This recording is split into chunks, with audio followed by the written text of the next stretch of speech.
Okay, go ahead, Shannon.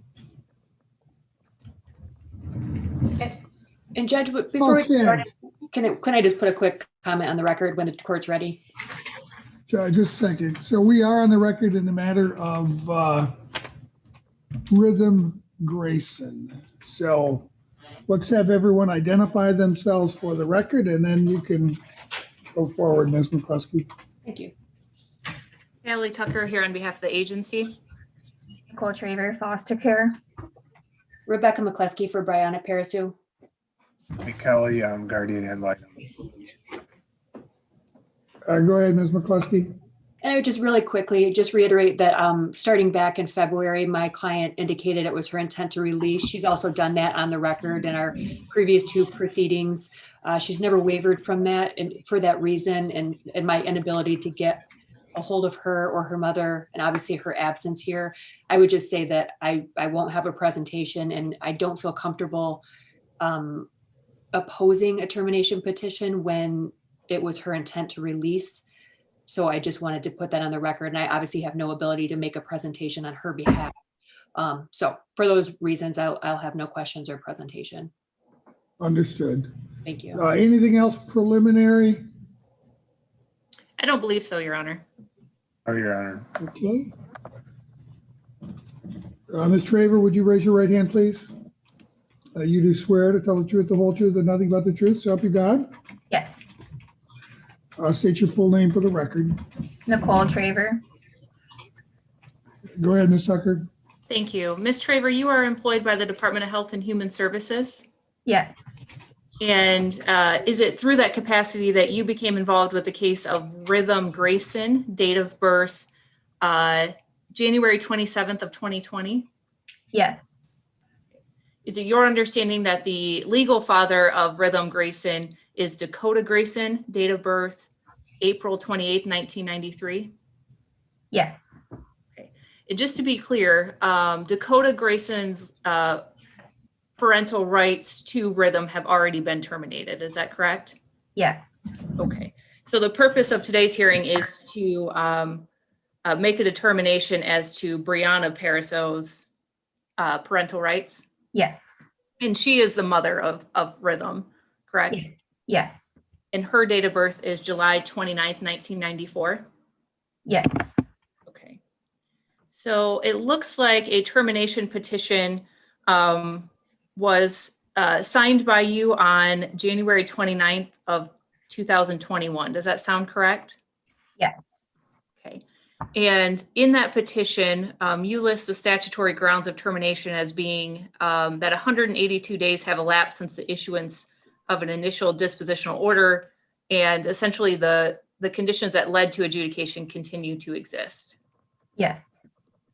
It looks like you also listed that there is a reasonable likelihood based on the conduct or capacity of the child's parent that the child would be harmed if she was returned home. Yes. Okay.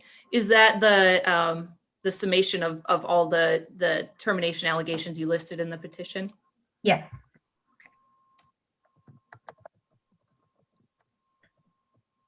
Let's see.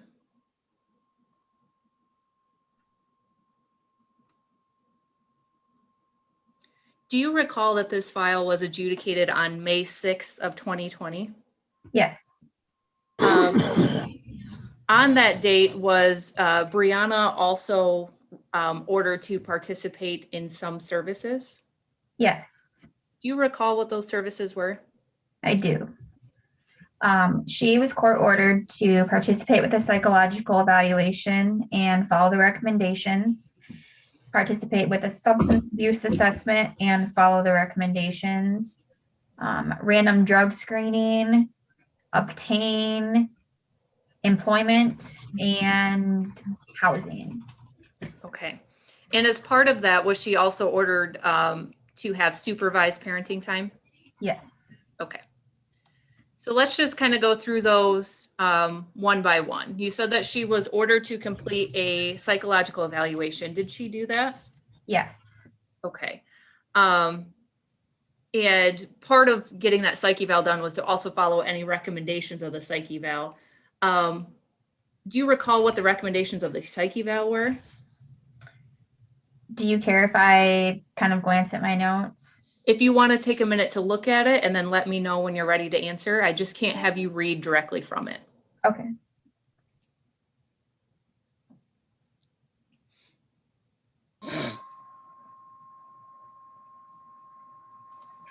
So she was recommended to do a substance abuse assessment immediately because she was at high, her odds of relapse were high. She was recommended to be assessed by a doctor for an antidepressant. She was recommended to do individual therapy with someone that was skilled in trauma and that could work dually with her substance abuse care providers. And it was also recommended that she be careful with associating with her mother, as she described her mother as an addict, and Dakota, who is also an addict. Okay, so in terms of the substance abuse assessment, that overlaps with what she was court ordered to do, right? Yes. Do you know if she completed any of the other psych eval recommendations, such as getting, being evaluated by a physician for an antidepressant, individual therapy, that kind of thing? I do not believe she has done any of them. I was never provided with documentation that anything was completed. Okay. So we talked about how she was court ordered to complete a substance abuse assessment, as well as that was in her psych eval recommendations. Did she do that? She did not. Okay. What about going to Born Free for a substance abuse assessment? Did she do that? No, she did not. Okay. I just got to get back to the page I was on. I apologize.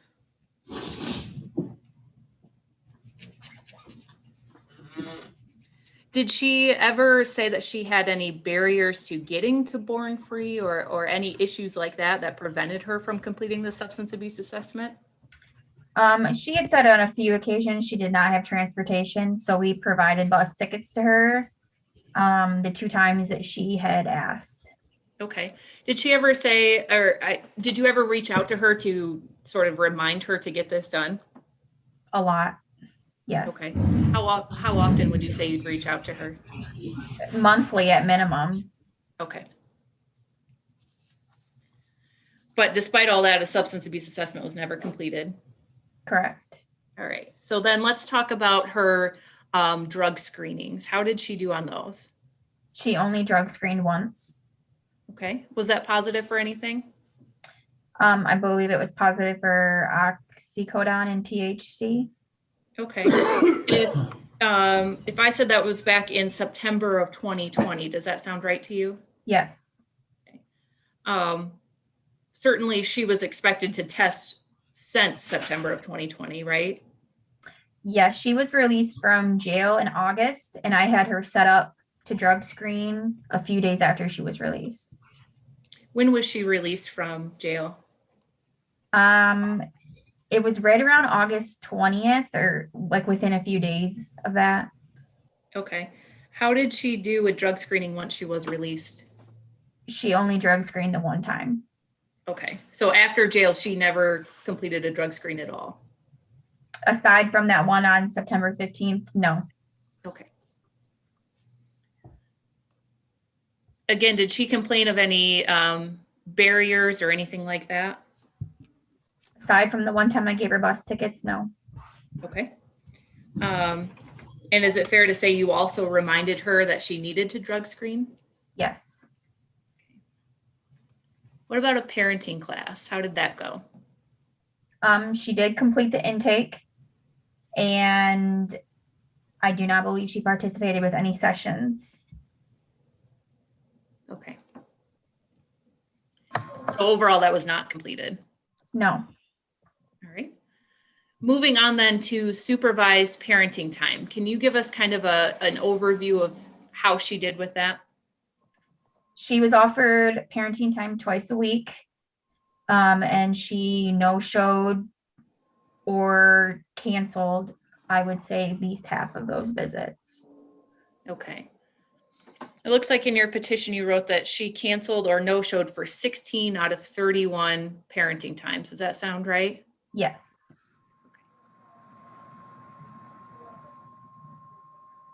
When she did go to parenting time, were there any concerns? Do you care if I look at my petition? No, just let me know when you're ready to respond. Okay.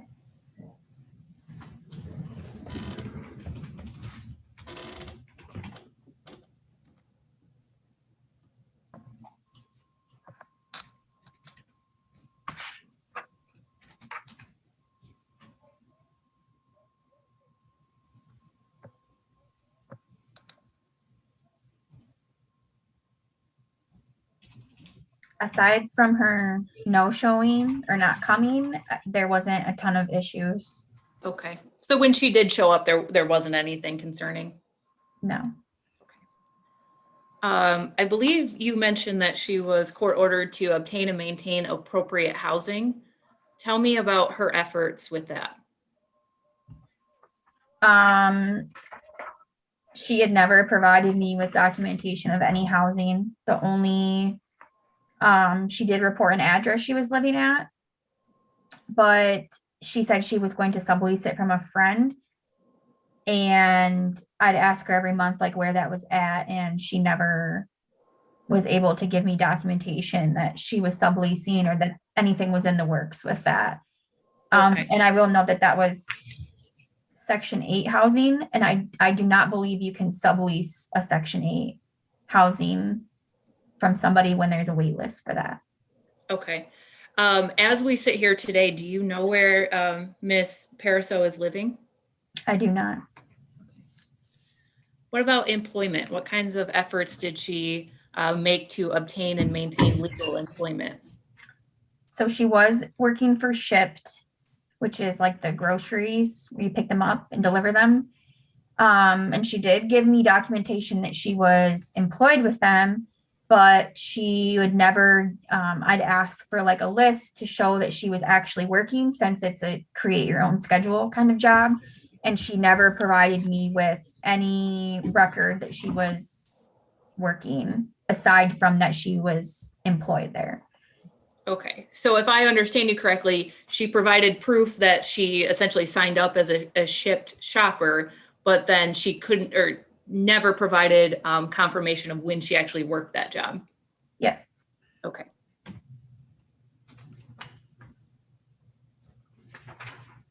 When was the last time you spoke to Miss Pariseau, if you recall? She did message me last month about the hearing, asking for Zoom information, but that's it. Okay. Where is Rhythm currently placed? She is with her paternal aunt. Okay. And how is she doing there? She's doing wonderful.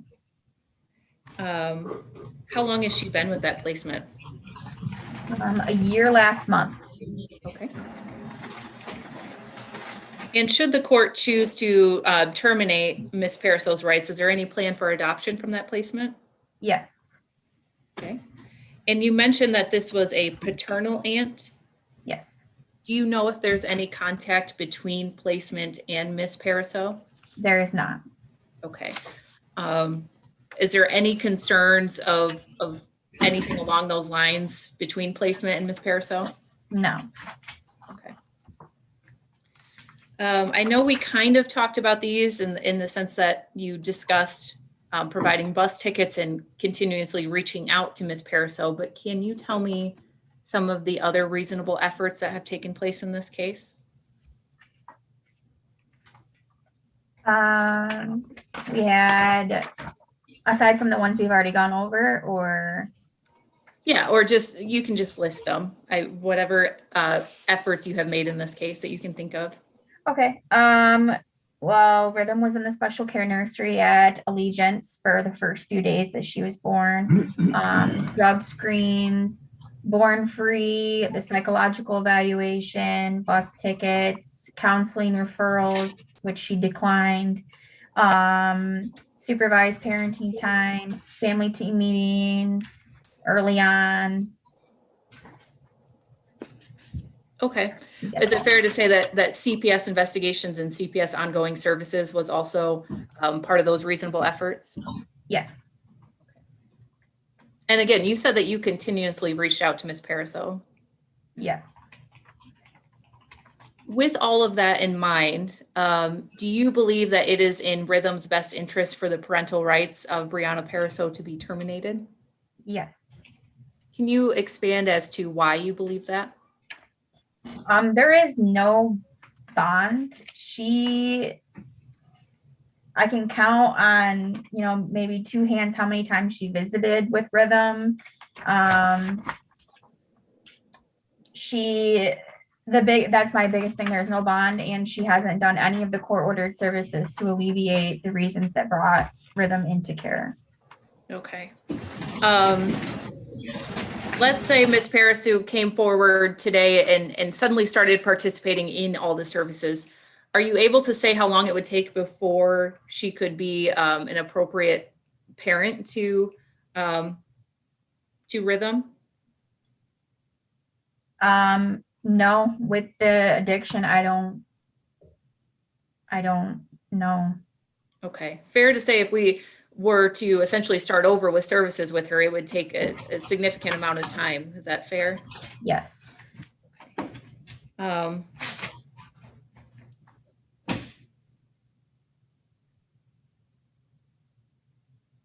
don't have anything further, Your Honor. Ms. McCluskey, recognizing your statements beginning, I'm assuming you have no questions for her? No questions, Your Honor. Thank you. Any questions, Mr. Kelly? No, Your Honor. Thank you. Any further proofs, Ms. Tucker? No, Your Honor. Counsel, can we dispense with arguments? Yes, Your Honor. All right. Rhythm came into care after he was born drug positive. Mom's had a drug problem from the outset. She was adjudicated primarily on that basis. Obviously the most concerning one. Since she was adjudicated and from disposition forward, she was ordered to participate in and follow the recommendations of a psychological evaluation. She did participate in that evaluation. A number of recommendations were made following that.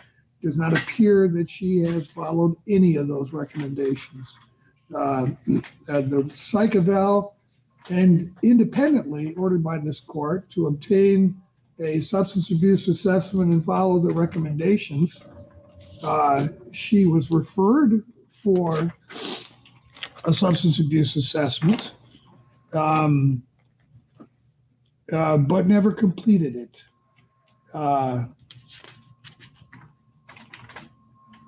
She was ordered to participate in random drug screens, and the evidence, and I will emphasize that all of this evidence is clear and convincing.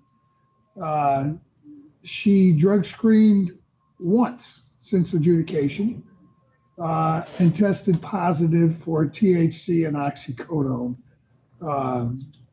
Didn't show up for any other tests. That's a pretty strong indication to the court that she either doesn't care or knew that she would test positive. And what's the point of showing up for a drug test if you know you're going to test positive? She was ordered to participate and benefit from a parenting class. It looks like she may have attended one session of a parenting class. She clearly did not finish the class, and she didn't demonstrate any benefit from the one class that she did take. She was provided with opportunities for supervised parenting time and missed over half of her scheduled visits. She was ordered to obtain and maintain appropriate housing. She's not been able to establish to the worker or to this court that she indeed has adequate housing for herself and the child. She's never provided any documentation of the same. She was ordered to obtain and maintain legal employment, although there was some evidence that she had found some possibly part-time work. She never provided the agency with any proof of what her actual income was from that employment. She in fact has demonstrated almost from the outset of this case a very little desire to be reunited with Rhythm. She hasn't seen Rhythm enough to even build a bond with her. Based upon all of this evidence, it's clear to the court that a number of statutory grounds for termination have been demonstrated. She has been a respondent in a proceeding. More than 182 days has elapsed since the issuance of the dispositional order. The conditions that led to the adjudication continue to exist. There's no reasonable likelihood they'll be rectified in a reasonable period of time. She has, in fact, received specific recommendations to rectify those conditions. They've not been rectified. She's not demonstrated even a minimal effort to rectify those conditions. There's no reasonable likelihood they would be rectified in a reasonable period of time given Rhythm's age. There's a reasonable likelihood based upon her conduct or capacity that Rhythm would indeed be harmed if she were to be returned to the mother's home. This evidence is indeed clear and convincing and compelling. In addition, the court finds it's in Rhythm's best interest that the mother's parental rights be terminated. As I indicated earlier, she hasn't even established a minimum bond with this child. She doesn't see that the child is important enough to even keep the visits that she's been offered, having missed more than half of them. The child is currently in a placement that is willing to provide permanency. The mother clearly is unable to do that. I would note for the record, although this placement is a relative of Rhythm, it is not a relative of Ms. Parizeau. It's not a relative with whom she has maintained any contact or relationship whatsoever. There's nothing about the placement of Rhythm with her relative that would work against a determination that termination is indeed in Rhythm's best interest. So for all of these reasons, I'm going to terminate the mother's parental rights. We will schedule this matter for a post-termination hearing.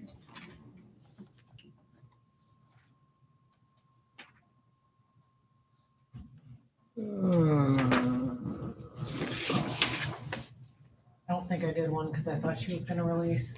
So let's set one within the next 28 days. April 27th at 9 a.m. Your Honor, we did April have 20 this, we did have this set for a review hearing today. I don't know if you could use this as your hearing date. I think I need to get it on the record scheduled as a post-termination hearing, so we will hold a post-term. Given the court's ruling today, holding a dispositional review hearing would be pointless.